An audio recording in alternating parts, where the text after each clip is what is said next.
ठीक है जी जी जी बिल्कुल कोई नाम जरूर बोलिए Supriya ji please nothing is going record now हाँ सुप्रिया जी उनका कोई चीज रिकॉर्ड में नहीं जा रही है आप please Thank you, sir.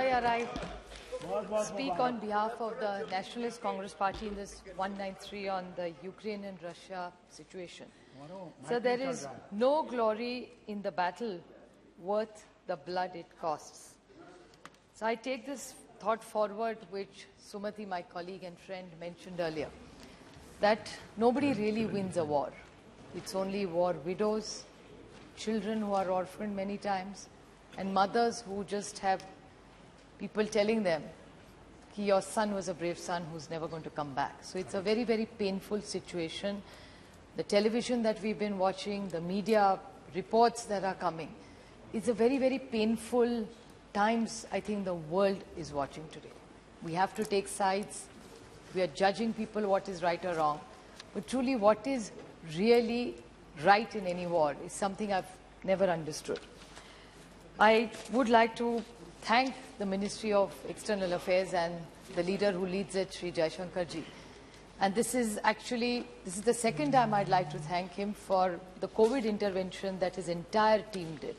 I think was just most wonderful, and I think the only thought that I have in mind as a Member of Parliament is gratitude towards your department, because in the most challenging times during the COVID, MEA was one mantralaya that all you had to do is just tweet, and within minutes, I mean, people sort of thought that it was flattering for us. They thought we were so influential in India that we could actually help people all over the world.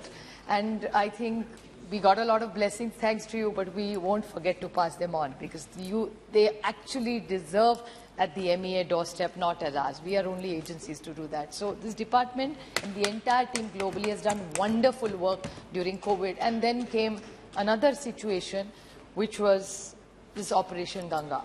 Operation Ganga, I do understand, it has its moments. And Dr. Tharoor has spoken extensively about it. But I don't think we should even forget all the airlines who helped us. I mean, it's unfortunate that India doesn't have its own airline anymore, but all the Indians came together. It was not about who owned the airline, whether it was private, whether it was government, but everybody unitedly supported it and brought all our children back. But I think the only disappointment for me, I mean, it was very, Dr. Abdullah also said that it was very, very brave of the ministers to go. Even I felt that when I saw all the ministers there, and I used to wonder what their families must be going through. It felt almost like you sent a soldier to war on a border, what his or her family go through. But clearly they went. But I think the disappointing scenes for us, which I really didn't want to criticize, because they had done such wonderful work. Had one thing you had not done, this was actually a fast shot which was just gone flawlessly for you, is the jingoism that came at the end of it, which was very painful because you had done such wonderful work. And fortunately, I didn't see you doing it, so there was hope for me in this government that one of my most favorite ministers didn't do it, because he really showed dignity and class, because we are not doing a favor to our children by bringing them. Bacche hamare, लाना हमारी जिम्मेदारी है, and they are our children, they are not yours and mine, and everybody's children study abroad. My son studies abroad now. My daughter is aspiring to go abroad. So there's nothing right or wrong कि जिनको कम mark मिले इसलिए भागा. I think it's very, very unfortunate to judge our children. Children look for opportunities. And here at globalization, we can't say कि जो भारत में पढ़ेगा वही अच्छा बच्चा है, जो परदेश में गया उसको कम mark मिले. I think these are very unfortunate, careless statements, and we in this house must be very, very respectful and make sure that we don't make such statements, especially at such times. But this Operation Ganga went out exceptionally well. I remember a mother. I would like to put his Vandana from my constituency. Her son is becoming a doctor because he didn't get the marks, didn't get the admission. She would call me every day and cry. She was a helpless mother who was running from pillar to post. कि कोई मेरे बच्चे को ठीक से लाए. And then he was walking. They were doing everything to help each other. And the MEA was very, very kind. And I'd really put our gratitude on record for everything that you have done for our children. What I would like to highlight in this entire discussion is the Russian military imports, and in the foreign policy, we constantly talk about Atmanirbhar Bharat. Now, how are we going to take this relationship forward? with Russia is something we'll have to introspect, because a lot of times what happens is we are dependent on them. It's wonderful to be Atmanirbhar for any human being and a nation. So even in defense, when we take programs forward, this last week I had the opportunity to ask this question to the Honorable Defense Minister.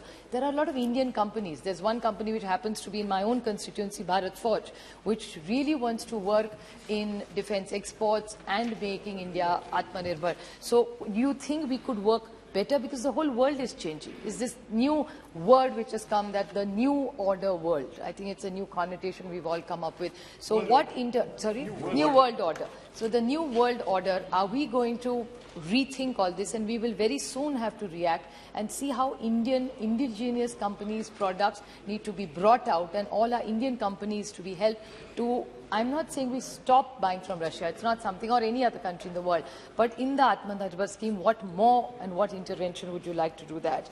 Talking about human rights, a lot of, even the Honorable Home Minister yesterday talked about human rights, and it's of the person who suffers is the human rights we're talking about. I appreciate what he said yesterday, but today, even if we are pro-Russia or pro-whichever country in the world we want, today what is happening in Ukraine is unpardonable for anybody. What have those children, those women done that they are paying this price for? You see women with guns. It's not something, I'm completely against the gun controls. Why should anybody need a gun? Guns are to be kept by the government. Why do citizens need guns? So how are we going to address this issue? We talk about genocides. This is a genocide. So what are we going to do? How do we bring in more peace with more dialogue? What can India's role be to protect both the nations and stop this genocide? It's just to see helpless citizens running. And are we going to talk about Russia's aggression as well? And I'm not saying this, our relationship is wonderful, but even if we have a good relationship with somebody, if there is something which we feel is not good, I think it's our moral duty to raise it. Everybody's talked about India's relationship with Russia. I'm so glad, because this entire session, all we heard is bad things about the first Prime Minister, Pandit Jawaharlal Nehru. But today, this is a great opportunity. I think life is a full circle. That today, we are praising Pandit Jawaharlal Nehru, and that's the legacy. Legacies don't just come from parties and organizations. These are the legacies that Pandit Jawaharlal Nehru has given us, and that's where India is starting. And this entire debate is from a relationship where he stood and where he's brought India to, and it's the same foreign policy where we are.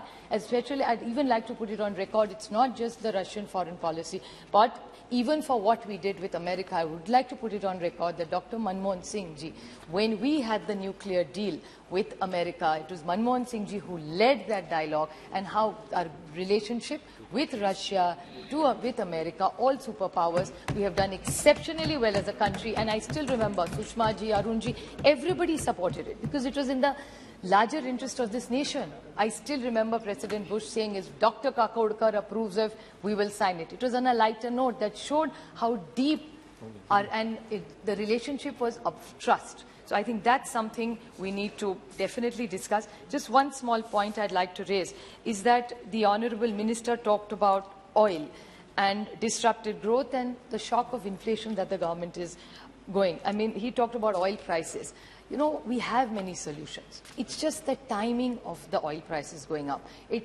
When there was elections going on, the war had already started, oil prices had already. So the only reason, since he was defending it, I'd like to put it on record, that oil prices do fluctuate, but just to blame it all the time on something else. Maybe we can use the cess. You take this government, every government collects a lot of cess. And with the COVID situation, with all the price rise going on, is there a solution that we could use some of our cess, which we could do that? And a last point, sir, I'd like to say, he talked about Hardeep Puri ji talked about colleges and universities and how we could not help our children because our children didn't get clear signals. Why could we not reach out to the universities as well? So when he was there and making several calls, maybe we should have reached out to universities. So there, lot could have done. I'm not saying nothing was done. A lot, in his reply, he said that children didn't want to come back in his intervention because universities were giving them mixed signals. So country versus, and the children are torn between this. And one last question, sir, that whatever has happened, you've done a great job. There were hiccups. I understand it was a crisis. It can't be flawless. But now what next? When these kids have come back, some kids have come back during COVID and now kids back, what is the specific intervention the government plans to do for the future of all our children have come? And what is the larger goal in this new global situation? You see what's happening in Pakistan, what's happening in Sri Lanka. We're trapped in a situation, I would use the word trapped, because of all our neighbors. There seems to be some instability, so India is going to go through a very difficult time resolving all these issues. It's not going to be an easy road. It's going to be a slightly difficult for you. So I think all we should really look for, sir, I'd like to quote, peace cannot be kept by force. It can be only achieved by understanding. So I expect the MEA to show a lot of understanding, and you can lead, and I'm sure we can get a world better order for the world. मैं समझता हूँ कि ऐसे अनुभव सभी मान्य सदस्यों को आए होंगे कि पहले बच्चे की चिंता में, दुख में माता पिता आंसू गिरा रहे थे और बाद में मिलने पर आंसू गिरा रहे थे। दोनों प्रकार के आंसू इस दौरान हम लोगों ने देखे हैं। एनीवे, हाँ, ऑनरेबल मिनिस्टर श्री किरण रिजिजू जी। जी जी जी।